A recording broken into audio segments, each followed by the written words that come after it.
This is Story Recapped. Today, I'm going to explain a crime, sci-fi, and thriller film called Anon. Spoilers ahead. Watch out and take care. As Detective Sal Friedland walks in the city, profiles of the strangers he passes by appear in his vision. His vision is also littered with advertisements, information on cars and buildings he comes across with, and translation on foreign languages he overhears. When passing by a selection of luxury watches, the advertisement gives him an illusion of one of the watches around his wrist. However, one woman he sees is labeled as unknown, piquing his curiosity. Sal arrives at the police station, where he interviews an insurance broker whose son is missing. Using their technology, Sal instantly finds the last recording from his son when the young man stepped off the building to his death. The father mourns upon seeing his son's final moments. Later, Sal interrogates a socialite who's missing a precious diamond bracelet. She accuses her maid of stealing it, but upon checking the maid's visual recording, the bracelet was already gone when she cleaned the bathroom. When the woman leaves, another detective questions why Sal didn't show her the recording of the maid stealing the bracelet a minute before the recording showed. Sal knows the maid stole the bracelet to pay her rent, but he was annoyed at the socialite, so he didn't disclose it. Afterward, a lawyer defends his client who shot a man in the alley, claiming that it was self-defense. When Sal looks into both the defendant's and the victim's recording, he sees that the client pulled out a gun before the victim even reached for his coat. The recording reveals that the victim was only taking a Bible from his coat, but the lawyer insists that his client couldn't have known that he was reaching for a weapon. However, Sal points out that the defendant's judgment was impaired due to having a few drinks an hour before the incident. Sal gets called into a crime scene with Detective Charles Gaddis. The victim, James Cray, was shot in his apartment, but Sal finds that James's record is blocked. Charles grants him access to the confidential record, and Sal sees the victim coming home to his apartment. As he was reading a book, James's visitors switched to his killer's point of view. The killer hacked into James's eyes before ending him. The building's meta-trail also shows that James was alone in his apartment at the time of his death. Charles reveals that there was a similar case back in July when the victim saw his killer's point of view. The previous case suggested that a woman was the last to see the victim, but there's no record of her. Sal recounts spotting the woman who appeared as unknown. He sends Charles his recording of the woman to investigate her. That evening, Sal spends intimate time with his girlfriend, but she notices that he's distracted. Frustrated, she gets off the bed and demands him to show her what he was watching, or else she's leaving him. Sal tells her that he can't show it, so she storms off. Alone, Sal tries to pull up the recording of the unknown woman, but it's been deleted. The next day, Sal reviews James's last recording. The technology contractor, Lester, reports that the recording was edited. Charles uncovered that James was recently cleared of an insider trading charge. Before his death, they also hear a faint doorbell ringing, masked by the sound of music in the background. They deduce that James hired a hacker who helped him clear his insider trading charge. Jordan Neese, the victim of the previous case, also had edits of his recording. He had an addiction problem and deleted evidence of his latest relapse to save his job. Sal shares that the unknown woman that he passed by, who matches the description of the woman who last visited Neese, was deleted from his recording. He suspects that someone hacked him and deleted it. Charlie's copy of the recording was also deleted. During their break, Sal shares that even people who were on the street with him when he saw the woman had their records deleted too. They deduce that the woman is using an algorithm that automatically erases any trace of her. With no name or face, they have nothing to use to find her. That evening, Sal spends the night drinking and smoking, while rewatching his memories of his son. He then calls his ex-wife, Kristen, and mournfully reminds her that tomorrow would have been their son's 10th birthday. Kristen advises him to move on. Afterward, Sal is called into a new crime scene where two women were shot after their visions were also hijacked with their killer's point of view. The officer sends Sal a clip of his interview with the victim's housekeeper, who recounts that the woman had a female visitor who had brown hair. Suddenly, they hear something from the house, assuming the assailant is still inside. Sal and the officer pull out their guns to investigate. However, the officer gets shot immediately. Sal searches the house and hears someone leaving. He heads out into a nearby subway, where he spots the suspect. During the chase, his view of the stairs is altered, causing him to fall. Sal gets up and checks the subway train, looking at each passenger inside. Suddenly, the incoming train knocks him back, and the train that he was looking at was an illusion. The following day, the team reviews the victim's last moments. Charles identifies one of the victims as the daughter of a known Christian senator who's up for re-election. The women recently had their recordings altered to erase their relationship. Based on all the victims, they deduce that the suspect had been taking clients to erase so-called victimless crimes. She personally meets her client and gets paid in cash to avoid leaving a trail. Sal shares his recording of last night's chase, stressing that he saw illusions despite them not being on his record anymore. To catch the hacker, Sal suggests hiring her. Sal goes undercover as a stockbroker with a brand new profile. He commits to the act for a month to record enough to override his true identity. Once he has enough recording, he hires a high-class escort. After their evening, he posts on the same bulletin board used by the other victims, claiming that he needs to erase the evening to keep it a secret from his fiancée. Through this, he meets several hackers, but refuses their service when they don't match their suspect. One day, a hacker named Anon contacts Sal. Upon Anon's insistence, they meet at a public place that evening. Before leaving his apartment, he signals Lester discreetly. Finally, Sal meets Anon, whom he recognizes as their suspect. He takes her to his apartment to allow Lester to scan her proxies. While they're in his apartment, Lester tries to find Anon through the metadata, but her location is blocked. Still, Lester pinpoints where she is and starts a trace. Anon tells Sal that her policy is only to see what he needs her to hack. However, she warns him that if he betrays her, she can do more. When Sal agrees to the terms, Anon views the evening and proceeds to delete it, even from the woman's recording. Anon then overrides the recording with another one when Sal was alone in his apartment. After the job is done, Anon proceeds to delete their meeting. To give Lester more time to trace her, Sal starts making small talk. He asks why she doesn't use an alias for her profile, and Anon answers that she doesn't want to exist on anyone's recording. When she's about to leave, Sal casually asks her what she does with people's memories, which she cannot delete. In response, Anon aims a gun at him. She demands that he looks away while she exits his apartment. As soon as she does, Sal grabs his gun to chase after her, but she's gone. Lester was still unable to find her record.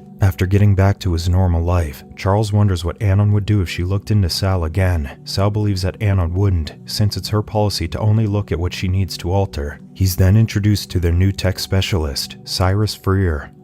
Cyrus is able to hack into Anon's current point of view to find any clue on her proxies, but they can't look back to her recordings. They watch her in her apartment, developing a profile based on her possessions. They then watch her load a gun that matches their suspect's weapon and prepare herself to sleep. Then, they watch Anon log into the database to erase a recording of an art dealer, Jesper Nix, buying paintings from a forger. During this, Cyrus traces 12 proxies that Anon used, with the last one being anonymous. The next day, Sal meets up with the team, but they still haven't found her location. They continue watching Anon go through her day, but they get disconnected when she looks out of the window. Cyrus and Lester deduce that she just disconnected to start using a new chain of proxies. Later, they find out that Nix is dead. They watch Nix's final moments, seeing that it's the same MO. Due to the continuous crimes, Bureau Commissioner Joseph Kennick stresses to the team that homicides are less important than the level of alteration Anon's been doing, which makes all crimes possible. With the Bureau, and by extension, the society relying on transparency, Anon's ability compromises their system.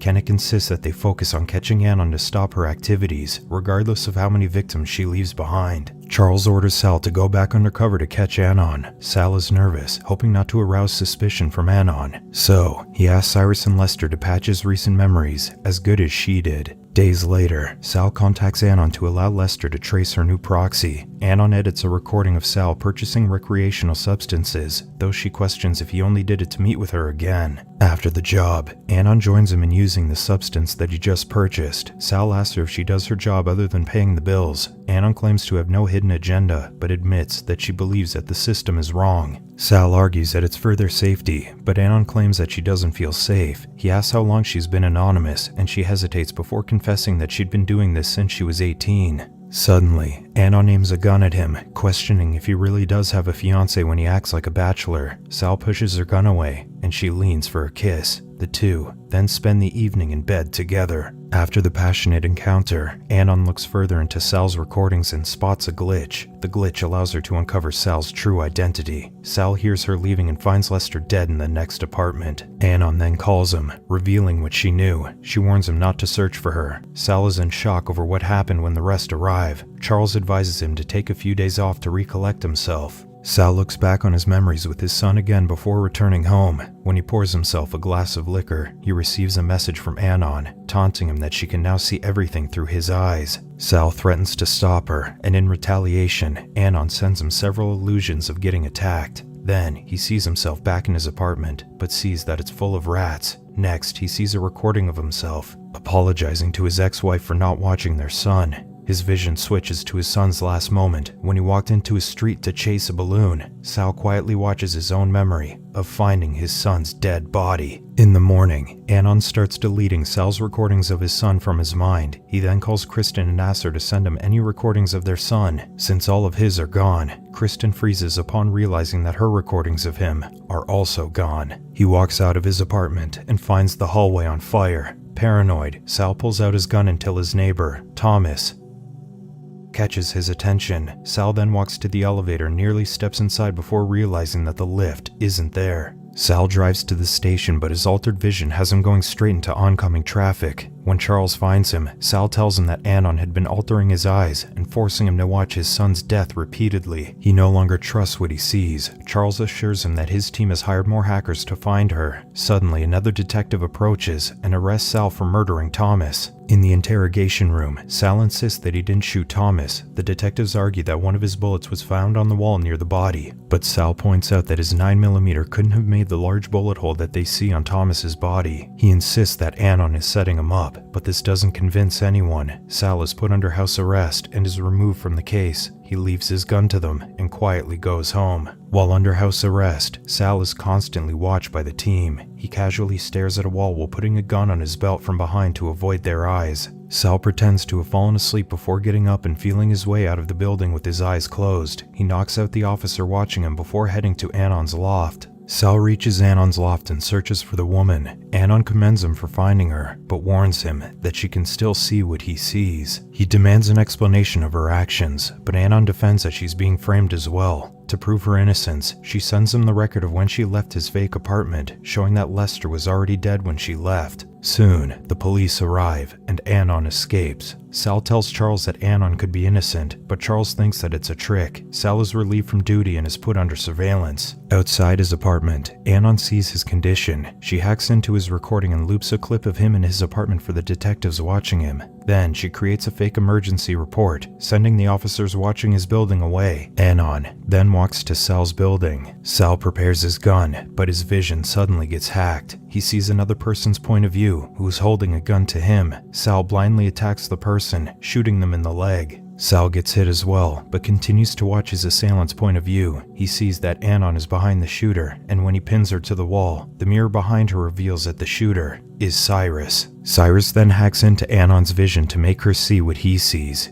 He reveals that he's the anonymous proxy that she's been using to hide her identity. When the Bureau contacted him, Cyrus made sure to lead the investigation away from her. He did this because he admires her work and wishes to help her stay hidden. Cyrus promises to erase the memories that she cannot delete, then aims his gun at Sal. Anon swats his gun away, then promises that she can help him hack their way to disappear completely, but Cyrus is not convinced. Cyrus aims his gun at Sal again, but Sal manages to shoot him in the stomach without looking. Cyrus grabs Anon and drags her away, but Sal catches up to them despite seeing through Cyrus's eyes. He shoots Cyrus again, finally ending his life. Sal is freed from the hacking and watches Anon walk away. Kennick berates Charles for hiring Cyrus, but Charles defends that the Bureau recommended him. Kennick scoffs, realizing that Cyrus made it look like they recommended him. When he demands Sal to search for Anon, Sal simply walks away. At the spot where they first met, Anon approaches Sal and apologizes for using him as bait to lure Cyrus out. Anon realized that Cyrus killed her clients because he didn't want anyone else to have her. She then reveals that she divided her life's record into seconds and added it randomly to other people's recordings, making herself hidden. Sal then asks her why she put so much effort into hiding, so Anon explains that she simply doesn't want to be seen. This is all for Story Recap for today. Subscribe to watch more videos like this. Tell us in the comments if you want us to recap your favorite movie. Watch other of our videos showing on the screen and leave a like because it helps the channel. And I would see you in the next video. Goodbye.